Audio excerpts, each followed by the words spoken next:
you guys? Great. How are you? Yeah, really good. Good, good. Sunday morning. Yeah. Chilling. It's Sunday morning, John Wick. So, tell me a little bit, how did you guys got involved in the project? I got involved. Chad, the director, gave me a call and wanted to do a general meeting. And I went into his offices and sort of walked past the wall. And he was working on a few projects, him and his partner. And I saw this wall of kind of a very John Wick looking world.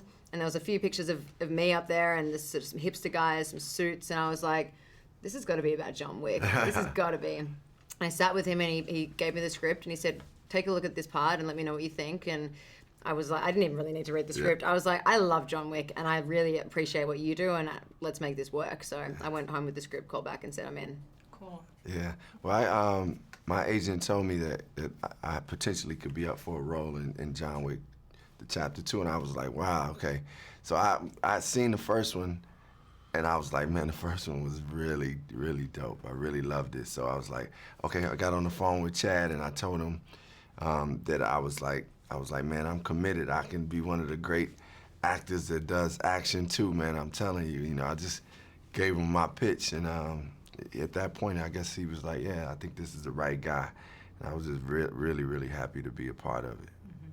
Mm-hmm. When you realized that you had no dialogue, were you like, yes? Or like, man, actually, I don't know if that's a good thing. It switched back and forth a lot with the script, but when we sort of decided that it made sense for Ares to sort of let her actions speak louder than her words and to have this sort of silent assassin technique of getting everything she needs to get across in the most concise way, but silently, I kind of figured, I wanted to learn a new skill. I loved the idea of learning American Sign Language, and I loved that I don't think I'd seen that being done before.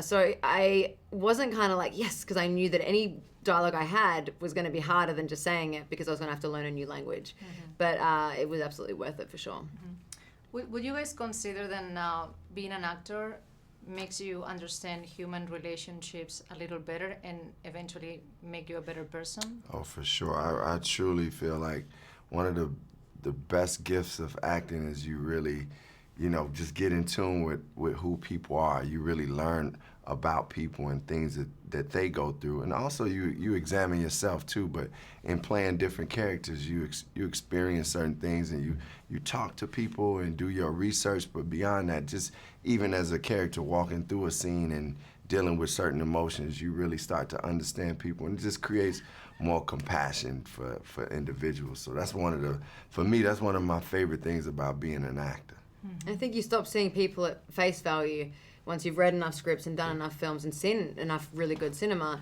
to realize that everybody's layered. There's no just a bad guy. There's no just a good guy. There's no middle guy. Everybody has all the things that happened in their life to get them to where they are.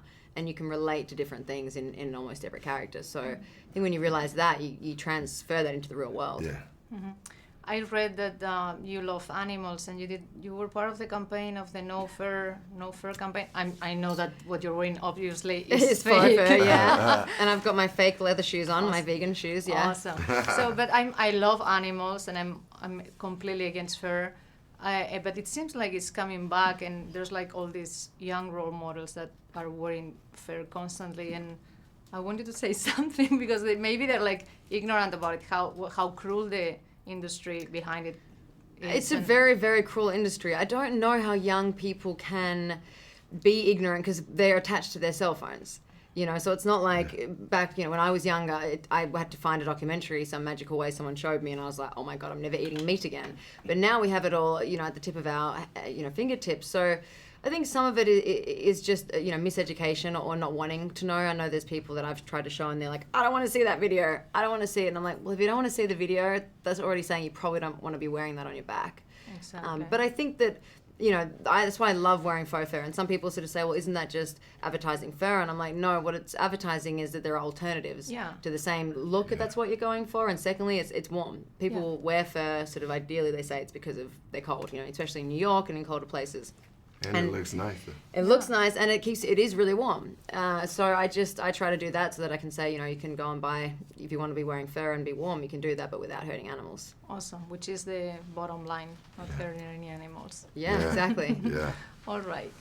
Well, we don't have more time, but thank you so much. Thank you.